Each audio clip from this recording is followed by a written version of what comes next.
And greetings, everyone, and welcome to Buzz for Good, where we talk all things nonprofit, the people they serve, and the good they do. And today I am buzzing about two inspirational nonprofits.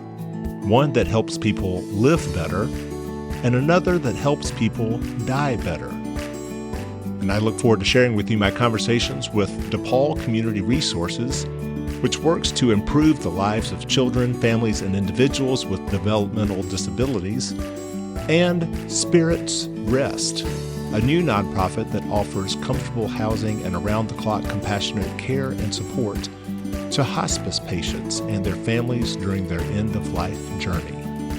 I am Michael Hemphill, creator and host of the TV show Buzz, airing on public television stations not only here in Southwest Virginia and in my home state of Alabama, but increasingly across the country in such markets as New York, Chicago, and California, where in each episode we feature the nonprofit organization and the great work that it does, and we provide the nonprofit with some pro bono marketing resources, courtesy of the American Advertising Federation of Roanoke, to help them achieve more buzz. And I invite you to our next watch party on Wednesday, June 18th at the Grandin Theater, when we offer a sneak peek of our newest buzz starring Radar Transit, which provides low-cost transportation to individuals who either can't afford a car or no longer have the ability to safely drive.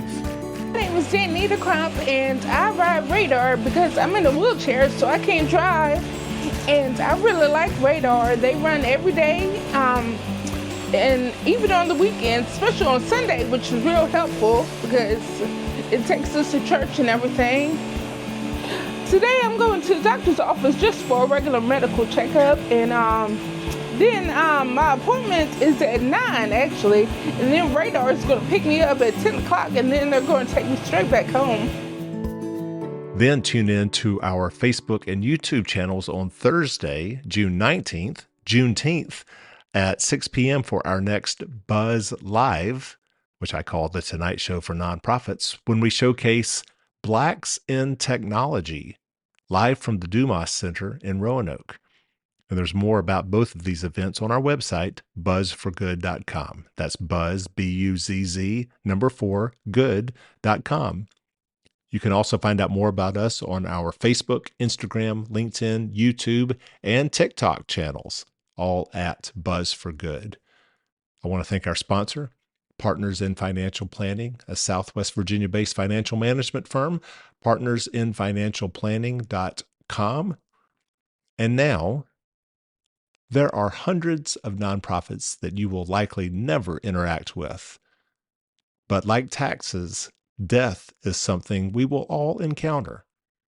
And helping make our final days more comfortable, and for our families too, is my first guest, Caroline Stanfill, founder and executive director of Spirits Rest.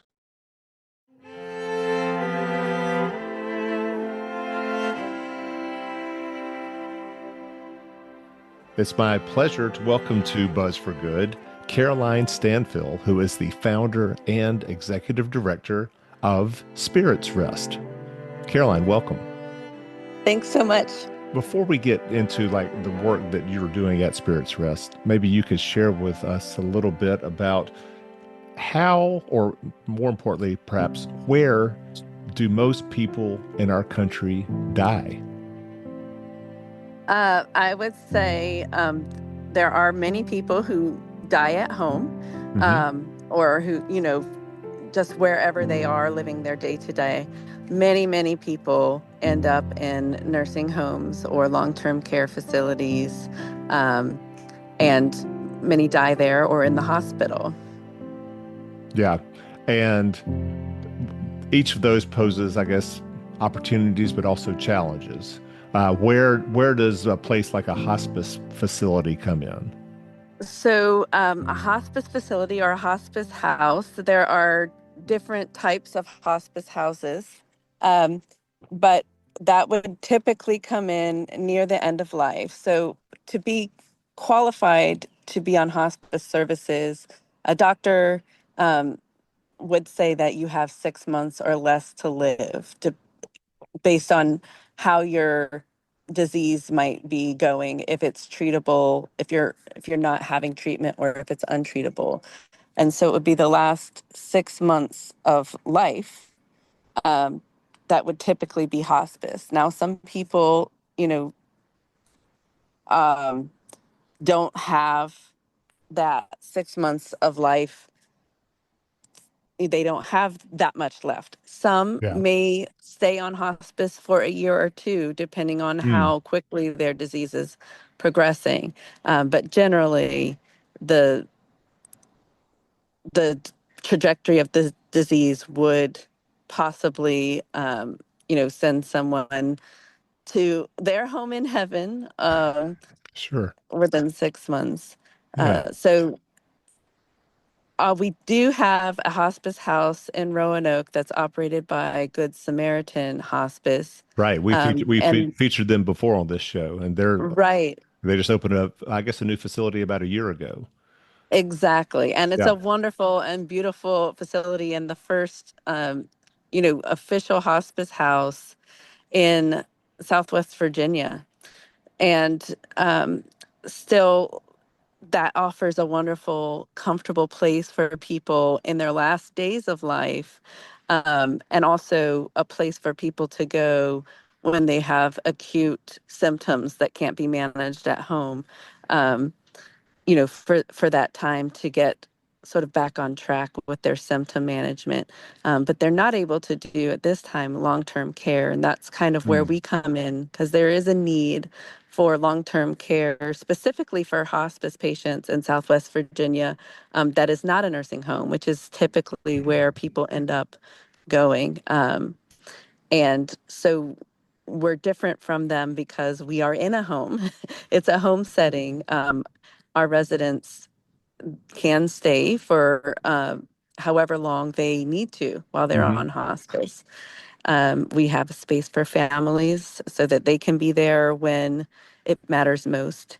And if they're from out of town, or if they just want to be very close the last few days, we have a room for them.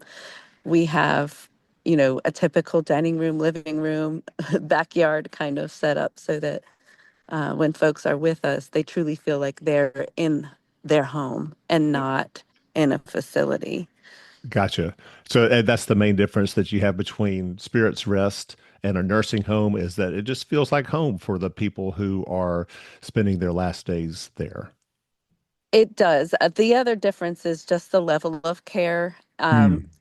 Many nursing homes are understaffed, but it's, they have sometimes, often, dozens or hundreds of patients. For us, our ratio to caregiver to resident ratio is 1 to 3 or 2 to 5. So we will always have a low caregiver to patient ratio, so that we make sure we're able to spend the time and build the relationships that often in a nursing home they just don't have the time or the staff to Hmm. be able to do. um, we're And able it, to kind of cater to each person's personal needs and desires because of that as well. Kind of they're the boss, and we're helping them to live out their life um, in their home the way that they choose to. So Lovely. Once again, joined here on Buzz for Good by Caroline Stanfield, the founder and executive director of Spirits Rest, which is a nonprofit organization that provides housing in a home-like setting for those who are at end of life or needing end of life care. And what are the types of, I guess, conditions, illnesses, diseases, or situations that would lead someone to arrive at the doorstep of Spirits Rest? So our residents are generally already working with a local hospice agency. We have probably around a dozen different agencies that work with hospice patients, sending nurses and bath aides and social workers and chaplains to visit at bedside wherever they call home. And so we partner with those organizations. Um, and if they are not yet connected to a hospice organization, but they believe that their loved one or themselves may be eligible for hospice care, I would highly recommend, giving a call to a couple of these local agencies and finding out more about them and if they might be a good fit. Then let's say that they're at home receiving hospice care, or maybe they might be in a nursing home receiving hospice care, and a higher level of care is needed, or they're not able to keep their loved one at home because of the challenges of caregiving full Hmm. time. Hmm. Um, so those folks would be looking for a long-term care facility or a long-term care organization to provide 24-hour care and meals and activities for their loved ones. And it may be, you know, that they're looking for a home-like setting, that they're looking for a high level of care and personalized attention. Um, they would, they would look and find us. Another reason may be that they're in a long-term care facility and they're looking for that more intimate setting or a more home-like setting. And um, they would be able to possibly transfer their loved one's residence to us from a nursing home just to receive that higher level of care there when they're most vulnerable at the end of life. Caroline, share a little bit about maybe what are some of the challenges that a family member would have in caring for someone who is kind of end of days that, maybe requires some more specialized care. There are many, many families who desire to help their loved ones stay at home if that's what they choose. Yeah, There are also many, many, many, many challenges. So think just from the very basic of, how do I get off of work to be able to take care of my loved one if they're requiring around the clock 24-hour care? Um, if I am not strong enough physically to be able hmm, to help them to transfer or to be able to change them if they have issues with incontinence, to be able to stay awake 24 hours a day so that I can keep an eye on them to keep them safe if they're wandering or if they're trying to get up and they're not able to walk uh, stably. So hmm, there may also be financial issues that they can't keep their loved one at home because they don't have um, the space for it, or they don't have the appropriate space for it if their right, loved one may be in a wheelchair.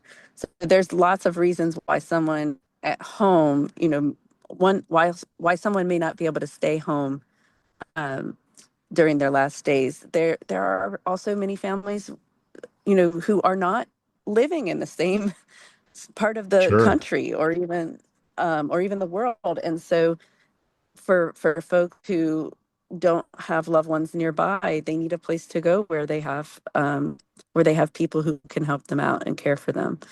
So I'd say that's one way is just they either don't have anyone or they don't have the long-term support that they need for them mhm. to be able to stay home, or the people who are home just can't physically care for them.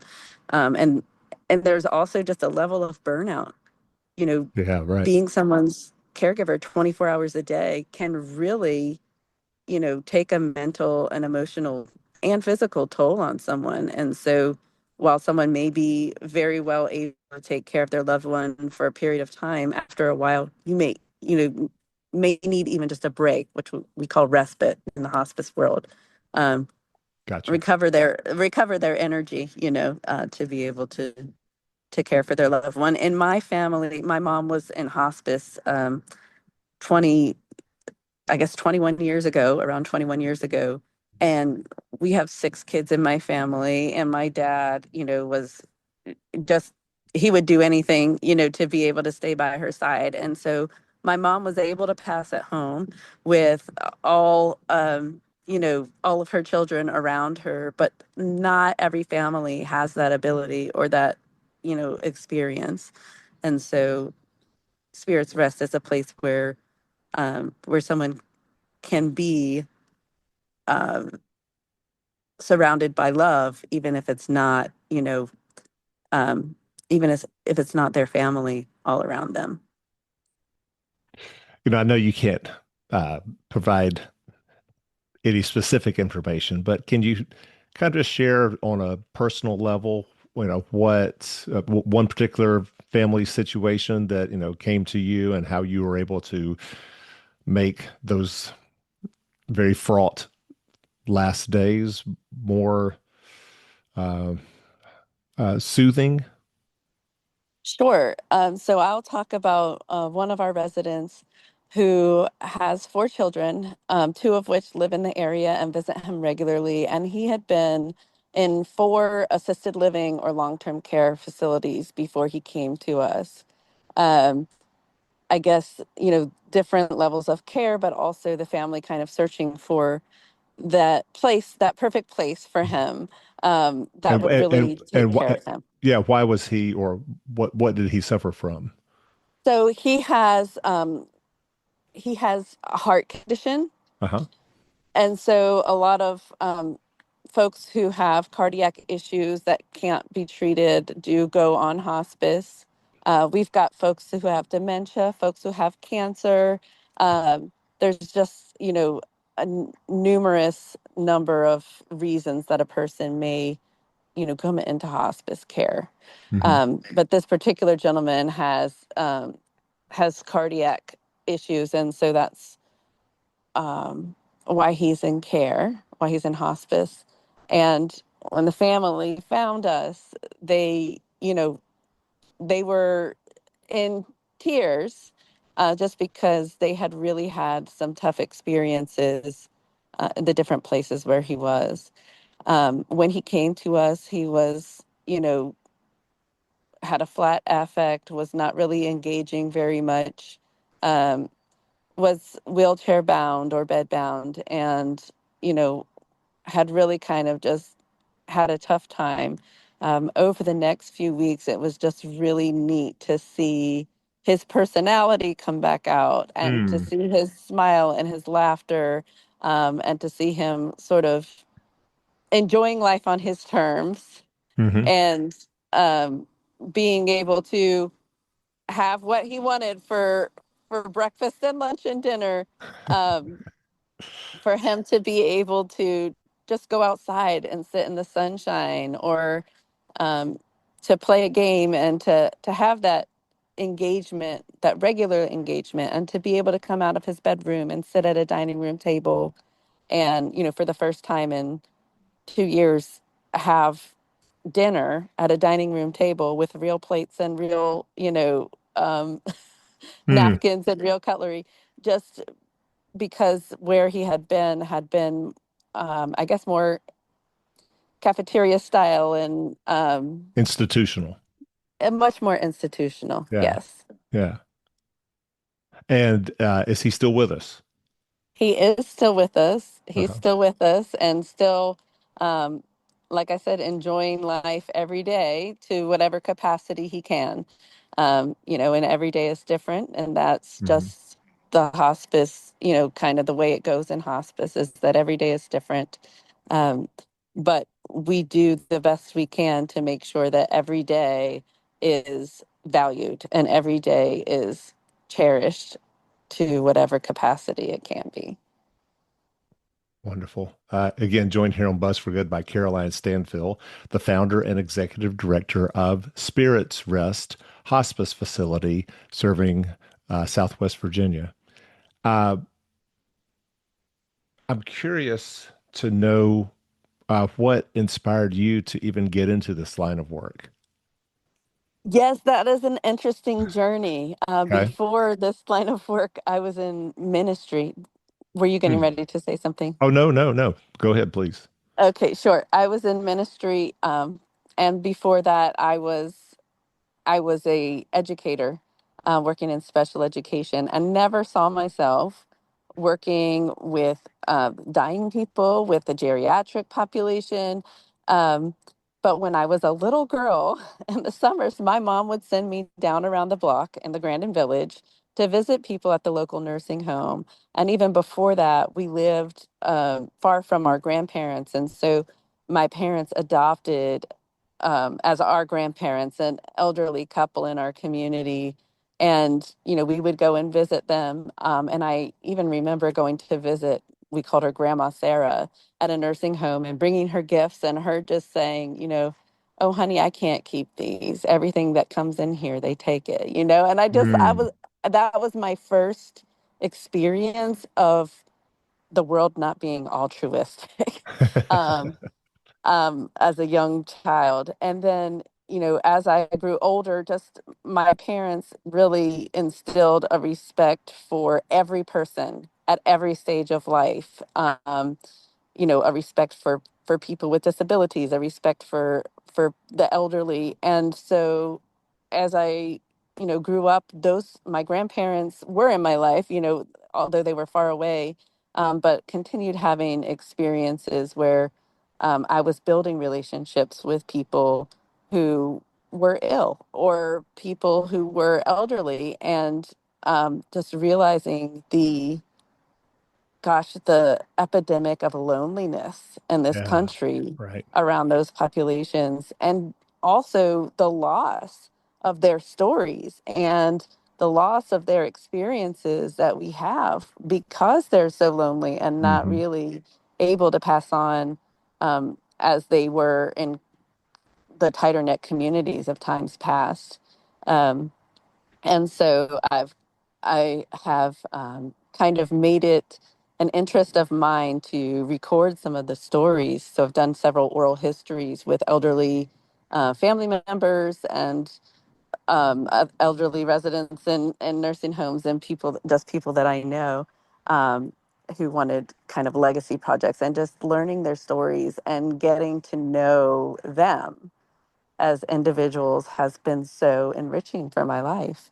Mm. Um, and then I was working in ministry with the Felician Sisters of North America, and God kind of, sent me in a different direction. I became not a hospital, sorry, a hospice chaplain. Um, and then I just got to see really firsthand, because I'd say 80% of the hospice patients I saw were in nursing homes. Mm. And I met a lady named, we'll just call her Shirley. Okay. And you know, she was having such a tough time because really, the only time she got to see somebody was when she needed something from them. She was bedbound and she just didn't have much companionship. And she told me, I'd rather die out there with the birds than in this building, and she did pass away alone. And it's just devastating, to think that in the United States of America, the most prosperous nation in the world, supposedly, that this is the way that our elders, that our parents, that our aunts and uncles and grandparents are being cared for and are spending their last days and last moments. And I thought, um, we can do better, and I thought to her, I wanted to say, I just want to take you home with me. If I could take you home with me, I would. Um, and then, that kind of started me thinking, why isn't there a place that they can call home where they don't have to feel alone, where they don't have to feel forgotten, where they can experience, dignity and love and the beauty of this transitional time, when, in my faith tradition, and my belief system, I believe, this is the time when God is just so near. Mm. It's sacred. Um, and I think that we need places where we can experience that sacredness and where families can come around um, and be present for what can really be a beautiful time in someone's life. Mm. That is beautiful. Thank you.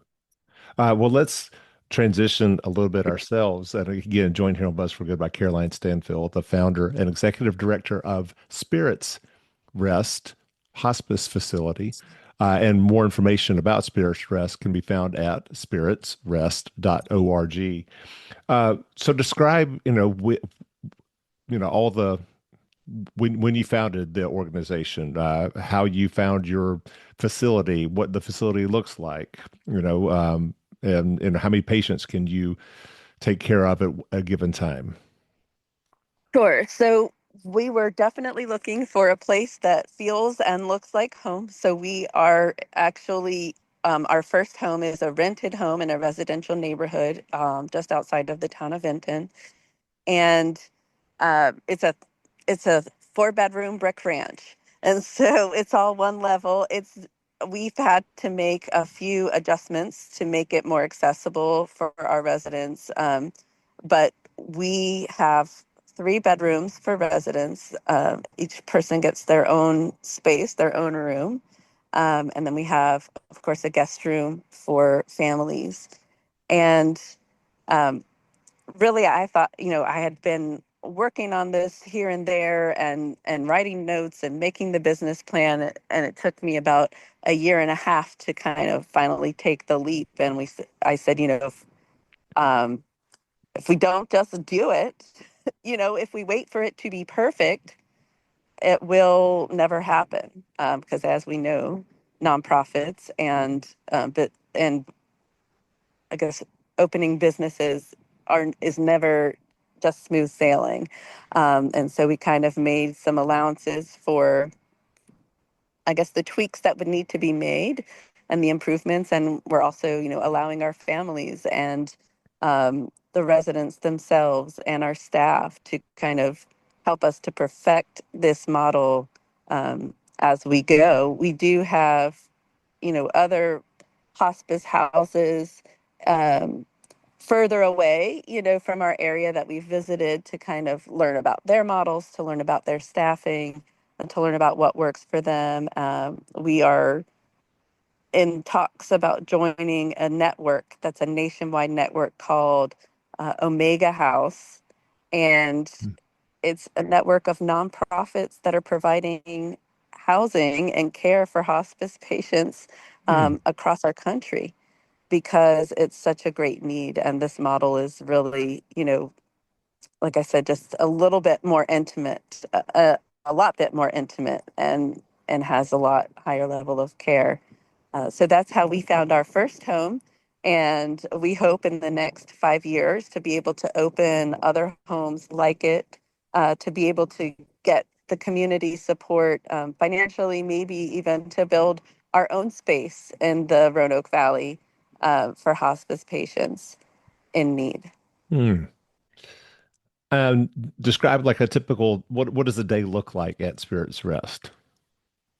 So the day is kind of it's run by the residents, and Hmm. so if they want to wake up at 6 a.m. and have a hot breakfast at the dining room table, then we're up with them at 6 a.m. making them a hot breakfast at the dining room table. And if they want to sleep into 11, then they get to sleep until 11. When you're not feeling your best, Right. um, you might want to sleep in a little bit. And so, I think that's something else that kind of makes us different from those institutionalized settings where, Right. Right. breakfast is served at 8, no matter whether you're hungry at 8 or up at 8. Yeah. Um, It's like so it's like I tell the these residents are all the these are time. yeah, these are my last days. I'm going to spend them however I darn well please. Exactly. Yeah. Exactly. I mean, be spoiled. Have dessert for before dinner. I just I feel like it's their time to be able to do what they want to do. And I tell the residents who are, sleepy headed, if they want to take a nap, I said, look, one day I hope to retire and be able to take a nap whenever I want to. You get to nap whenever you want to. And you get to go outside whenever you want to, within reason. We're not going to go out in the middle of the night, but maybe, maybe just having that schedule on your terms and based on what your needs are that day, gives them a little bit less stress and a little bit more comfort in knowing that they really are able um, to do what they feel is best for themselves, and we're there to support them every step of the way. Hmm. Again, here on Bus for Good, I'm joined by Caroline Stanfill, the founder and executive director of Spirits Rest Hospice Facility serving the Roanoke Valley of Virginia. Uh, Obviously, every nonprofit has expenses it has to pay for. So, how does the financial modeling for Spirits Rest work? So right now we are, a very small and very baby organization. We've only been a nonprofit since January of this year, and so we are still, slowly gaining community awareness and the support of the community. We have we do charge. Unfortunately, we have to charge because we have to pay our caregivers and the rent and the electricity and all of that. So we do charge the residents and their families a fee. It's based on a sliding scale based on their ability to pay.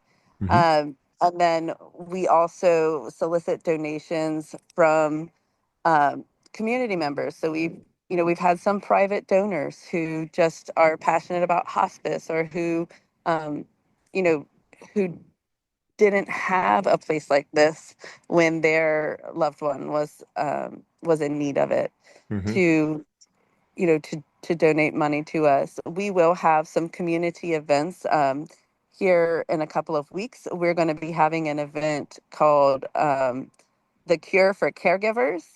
And just to highlight not only our caregivers that care for folks, but families who care for folks and caregivers from all different places and who are caregivers for all different types of people, whether it be children or loved ones or even other people's loved ones, that they would be able to come together and experience a day of rest and pampering, or a few hours of rest and pampering for themselves. Hmm. Um, so we'll be having, little massage stations and little stations set up for folks just to be able to reflect and find refreshment for themselves because Yeah. caregiving is hard. And when is this? This is going to be, let me just make sure that I'm correct on my calendar here. This is going to be here at the end of June. It's going to be June 21st. So Saturday, June 21st, that afternoon, at our home where we have our residence, and that's at 2606 Lindenwood Drive in Benton. Very good. And I imagine there's more information about that on your website at spiritsrest.org. Yes, keep an eye out on our website, Right. spiritsrest.org. Okay. Great. Well, as we kind of approach the end of our conversation here, you've described all that you're doing for the people who are, you know, experiencing their end of days due to healthcare challenges or age. But what does your experience provide for their caregivers, their family members who have, had to kind of navigate, their loved ones' care, for some period of time, on their own to now have a place like Spirits Rest to help them out? I mean, how does that provide their spirit with rest? Well, I believe that it provides a high level of relief just knowing that we love and care for their loved ones. Um, we try and strive to love and care for their loved ones the same way that they would. Hmm. I treat our residents just like I would treat my brother or my dad or my sister or my mom or my grandmother, um, just with the same amount of dignity and respect and love and kindness that I would want to be treated with myself as well. And so I think they know that we have compassionate, loving people taking care of their loved ones. And I think that alone provides a level of relief. Um, Hmm. but we're also there when they come for visits. We're there to set up for their birthday parties. We're there to listen to their hearts and to listen to their struggles and to walk this journey alongside them. There, you know, there are few safe spaces in this world where you can come and really just um, let your heart be open and vulnerable. And we strive to make Spirits Rest a place where they can come and go through their grieving process and go through, the regular life challenges and struggles that all of us have. Um, in a place where they can be seen and accepted and loved um, and listened to and heard.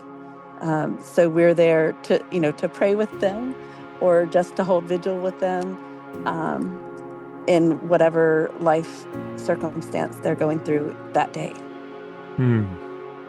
That's beautiful. Well, Caroline Stanfill, founder and executive director of Spirits Rest Hospice Facility, serving the Roanoke Valley of Virginia. Thanks so much for coming on to Buzz for Good and sharing the beautiful work that you're doing. Thanks so much for having me. I really appreciate it, and I really appreciate what you're doing for all the folks that are trying to make a difference in our community and in the world. It's very valuable what you're doing. Well, thanks, Caroline, and thank you for the work that you're doing, because this is, I'm going to say at the start of the show that, a lot of nonprofits are out there to help you live better, but, what you're doing is helping people, just as importantly, die better. I love that. Yes. And yes. so, when you know the end result,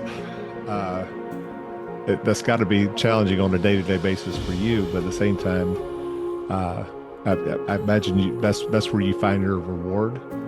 It really is, to know that person went to their final resting place with the very best quality of life and the very best, the very best possible peace that we could provide for them is a very generous reward.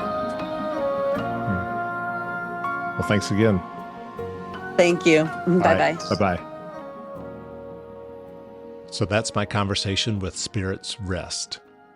Our next guest on today's Buzz for Good is a nonprofit that works hard to ensure people have a healthier and better quality of life while they're living, especially children in crisis. And here's my conversation with Renee Brown, President and CEO of DePaul Community Resources.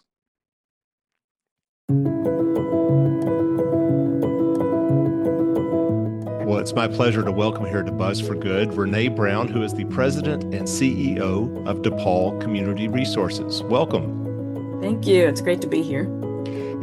I first got to know DePaul Community Resources back, I believe, in 2021, when we were producing a Buzz episode featuring Giles County foster care services, and DePaul was one of the foster care agencies in there. And so, only since then have I discovered that DePaul Community Resources does a whole lot more than just foster care. However, foster care is pretty critical. So I'd love for you to just kind of share with me more about kind of what DePaul Community Resources does in the areas of foster care.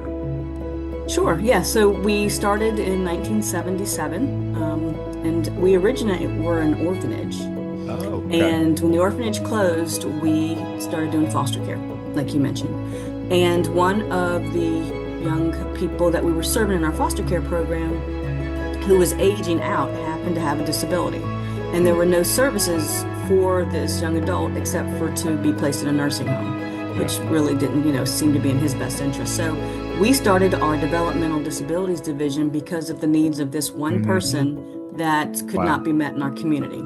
So, over all those years since 1977, we have added additional services. So in our Child and Family Services division, where foster care is, we also have adoption programs, so pre and post-adoption services. Okay. We also have an independent living program, which serves 18 to 21-year-olds who are aging out of foster care in apartments.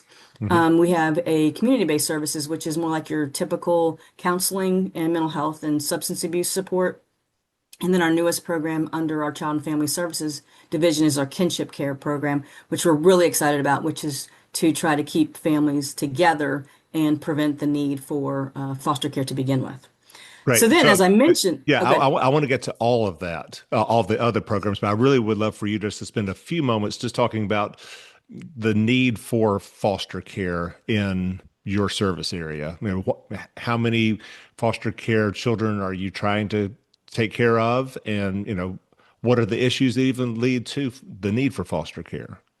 So foster care at DePaul is an integral part of what we do, and an important thing for our communities, mostly for safety reasons.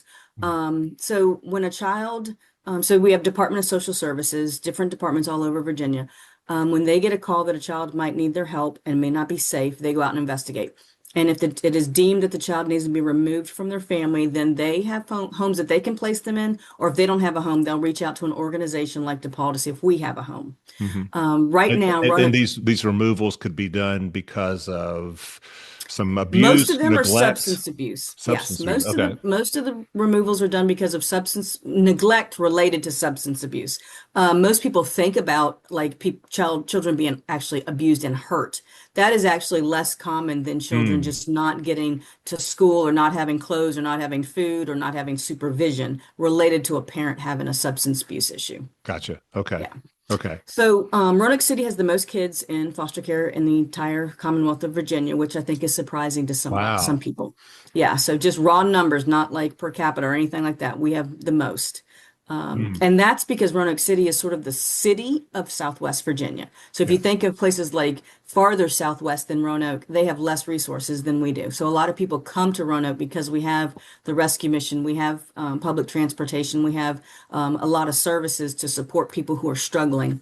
And then sometimes those situations don't go so well, and then the children end up in foster Hmm. care. And so, about how many children right now from Roanoke City are in foster care? Oh gosh, their numbers, I think they're around 260 Wow. children at any given day. Now, it changes daily, right? Sure. Kids come in and kids leave. We sometimes, though, get over 100 calls a month to our Roanoke City office looking for placement. And that's not just from kids in Roanoke City. There is a huge lack of foster parents across Virginia. So we Mhm. will get calls from as far as away as Virginia Beach, seeing if we have a home. Because everybody is desperate for homes because there are far more children who need a foster care placement than we have foster parents. Foster parents, people are just not becoming foster parents at the same rate they used to for a lot of reasons. Mhm. A lot of it is a post-COVID situation where families realized how quickly things could change and what that might happen to their family. So people aren't doing it as much. So we're not going to be able to recruit enough foster parents to meet the need. What we really need to do is reduce the number of children who need to come into foster care to begin with. So we need to get Mhm. upstream is what I always say Yeah. and tackle more. So that's where we're trying to put a lot of our energy is to get upstream. And that's where our kinship care program comes in. All right. And I want to get to kinship care coming up. Sure. Last thing about foster care. So, if you had a magic wand in terms of how to reduce the need for more foster parents upstream, but then also, if there's something that you could say to someone who has contemplated becoming a foster parent, what would that be?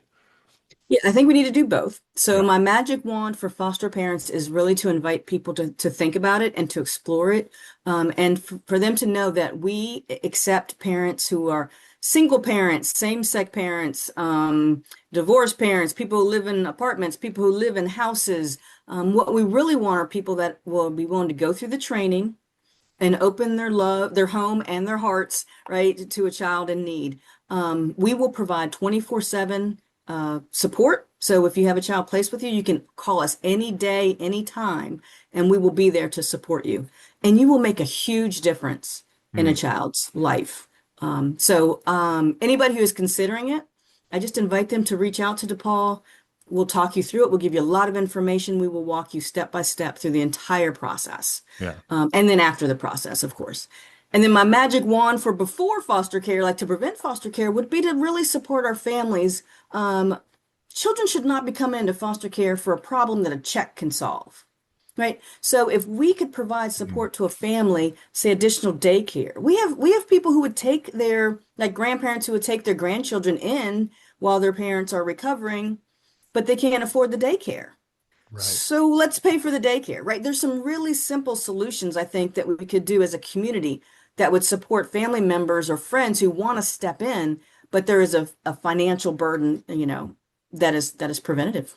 Yeah, and that's where the kinship care comes in. So let's move to that. But first, I got to say, I happen to be godfather to a foster care child. Yeah. I'm not caring for him, but Mhm. dear friends of ours took him in when he was born, and thinking it was just going to be a temporary placement, ended Yeah. up adopting him. Uh, invited me to be, godfather at his baptism, and he is such a blessing to all of us. And Yes. so he's inspired me to consider becoming a foster parent just because of the need, but also the joy that a family can have by, opening their homes and their hearts to these beautiful children. So that being said, real quick, once again, joined here on Buzz for Good by Renee Brown, the president and CEO of DePaul Community Resources, who has shared with us the nonprofit's work in the area of foster care, but they do so much more. And one of those other programs kind of evolved from the foster care, and that is kinship care, which Yes. is what?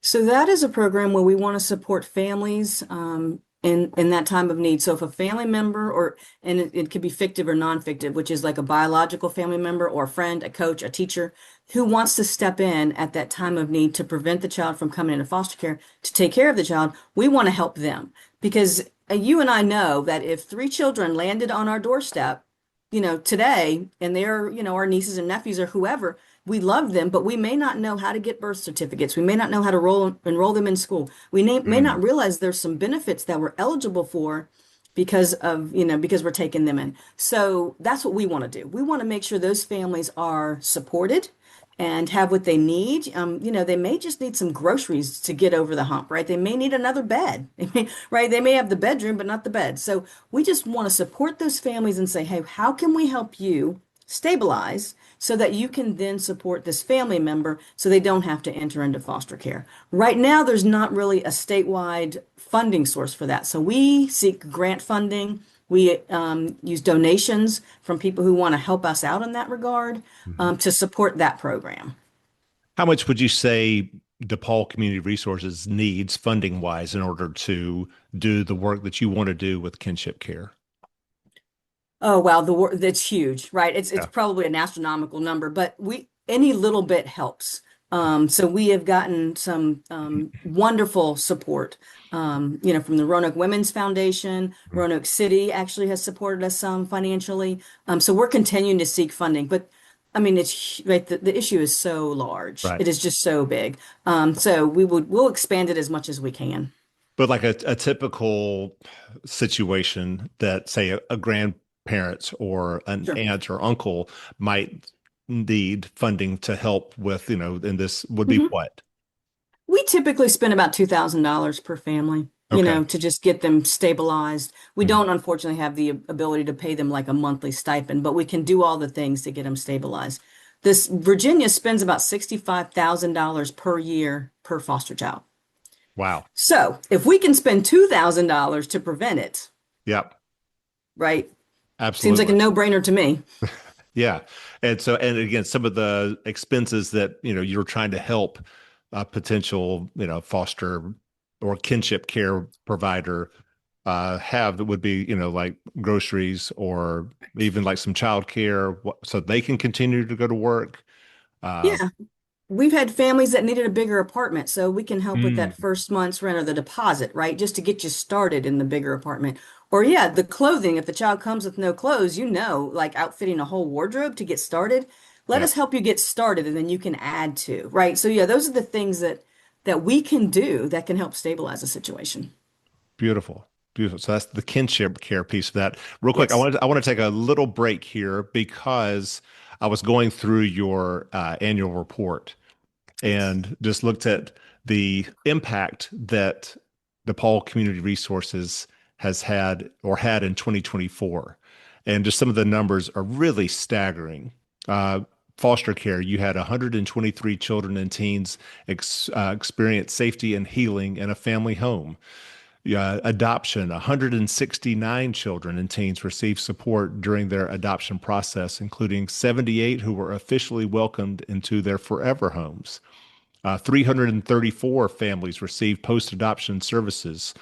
Uh, Day support, 23 individuals with disabilities were provided opportunities for social inclusion.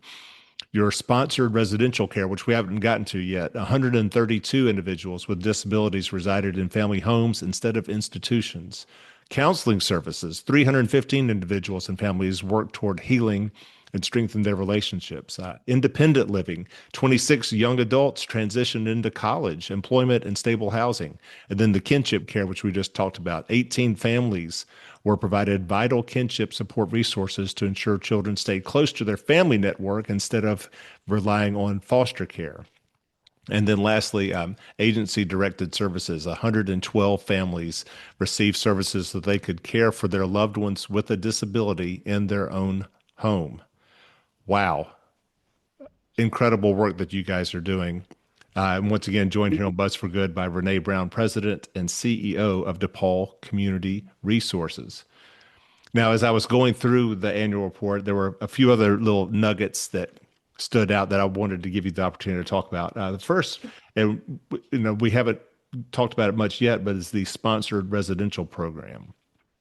And I mentioned that because I found just over the course of the episodes that we have produced, especially those that feature nonprofits that are trying to help individuals who have an intellectual disability, that there are a variety of state-supported resources for these folks, up through the age of 18 or maybe even 21, as far as through this public school system. But then once they graduate, quote unquote, from those services, they are often just left alone. And I saw that your sponsored residential program, it kind of assists with some of that. So talk about that. Yeah, so for young adults with a disability, there are several services that can support them, and one of them is sponsored residential. And for people that aren't familiar with it, it is similar to a foster care situation for someone with an intellectual disability. So these young adults, and actually this can go through their entire lifetime, live with a family who is trained and financially supported to take care of them in their community. So it is an amazing program. So if someone were interested in that, we are also always looking for more sponsored residential families. And again, we would provide the training, we provide the 24-hour, support, and you would be able to open your home to someone with an intellectual disability. So they're not living in an institution, so they're not living in a nursing home, that they're living in a family home, and you just include them in all your things, your vacations, your trips to the grocery store, to the movies, to friends. Just give them a very, a sense of belonging in a community. So we love that program, and we have that across Virginia. Well, then one other nugget I couldn't help but notice in there was some grant support for Daisy the therapy dog. Yes. Now tell me about Daisy. Daisy is fantastic. So she is in our Roanoke and our Christiansburg office. One of our therapists is her fur mommy, and she comes to work and she provides support to the people that are receiving therapy. And she also comes into some of our meetings sometimes and just walks around the building. And I tell you, you can't help but smile, Yeah. when a dog walks by and you get to pat it for a few minutes. And Daisy's amazing. Yeah, talk about the therapy programs that you are offering. Like, who are you typically, or what are the services that you're providing through therapy? Yeah, so we provide traditional outpatient counseling to, the community as well as supporting the program. So our therapists are also there to support our children that are in our foster care programs Mm. and our adoptive families and even our individuals with a disability. So we have an internal support because all of those things can be very difficult transitions or can have difficult moments. Even if you're in your forever home, when you become a teenager, we all know we kind of explore who we are, where we've been. Yeah. And if you've had some separation from your biological family, that can be really a time of exploration. So we provide therapy internally and then to the community. So substance abuse, mental health issues, we have play therapists. So yeah, we're open to helping support our communities in their mental health needs. Yeah, the teenager time, and I've had three daughters who have gone through teenagers, no longer, but uh, Right. that's already such a fraught time of life Yes. for anybody, regardless of Yes. the stability of the home. And then imagine, those who perhaps have been removed from their, Right. parents' homes or caregivers' homes, Yes. placed in adoption, placed in foster care, multiple foster Correct. care. I mean, I can't imagine the therapy that is needed by those kids in order to become successful, adults. Yeah, because we're fighting a tough battle. 20% of children who age out of foster care become homeless, and Mm. 70% of girls are pregnant by 21. Oh, my stars. Yes, we have got to help them. Yeah. Again, that sounds like Yes. that's also kind of working upstream from the need for foster care, because if you're able to Yes. keep them from an unplanned pregnancy, or even Right. perhaps it's even a planned pregnancy but way too young to be able to Right. responsibly care for the child, then that is a Yes. child that may one day end up in your care also. Absolutely. Ooh, Absolutely. ooh. All right, so we are coming to, near an end of our conversation with Renee Brown, President and CEO of DePaul Community Resources. We've talked about foster care. We've talked about adoption. We've talked about your kinship care, your sponsored residential program. We've talked about Daisy the therapy dog, and your therapy counseling services that you offer. Is there another major initiative that DePaul Community Resources provides that we have not talked about yet?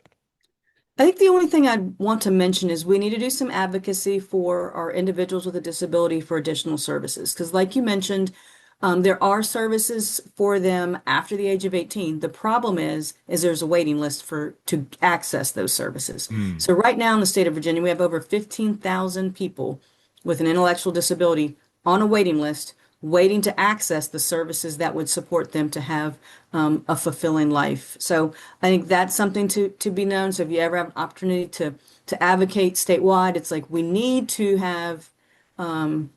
provide the services to get those 15,000 people off of a waiting list and into the services that they deserve. Gotcha. Gotcha. Lastly, uh, what's one thing that you hope listeners, to our conversation here can do to make perhaps your work at DePaul Community Resources easier is probably not the right word, but just better. And I'm not talking about, obviously supporting DePaul Community Resources with funding is always appreciated. And to do that, give us your website real quick. Yeah, so our website is depaulcr.org. DePaul, DePaulCR.org. So Yes. obviously, funding is always appreciated, but what is Yes. something else that any listener could do to help your work in Virginia? Yeah, very simply, they could follow us on social media. They Hmm. can find our Facebook page and our Instagram page and follow us and like and comment. And there may be opportunity through there that they would see something that would interest them and they'd want more information about.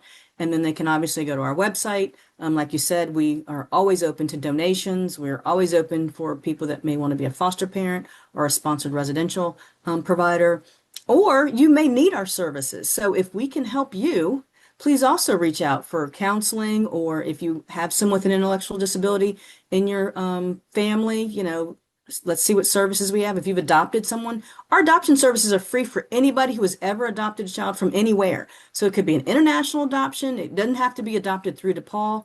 We're here to support you. So, there's lots of ways you can support us, and there's also lots of ways we can support you. Well, Renee Brown, President and CEO of DePaul Community Resources, thank you so much for the work that you and DePaul are doing to make our community a better place to live. Thank you for being here.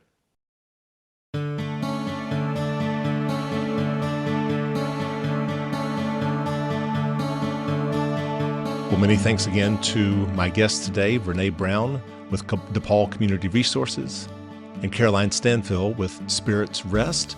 I hope that you will stay connected with us throughout the week on our website, buzzforgood.com, as well as our social media channels, Facebook, Instagram, LinkedIn, and YouTube, all at Buzz for Good. Until we see you here next time, I hope you will continue being a buzz for good in the community you hold dear and supporting the nonprofits that help your community an even better place to live. Thanks so much again for listening, and we'll see you back here next time. Bye now.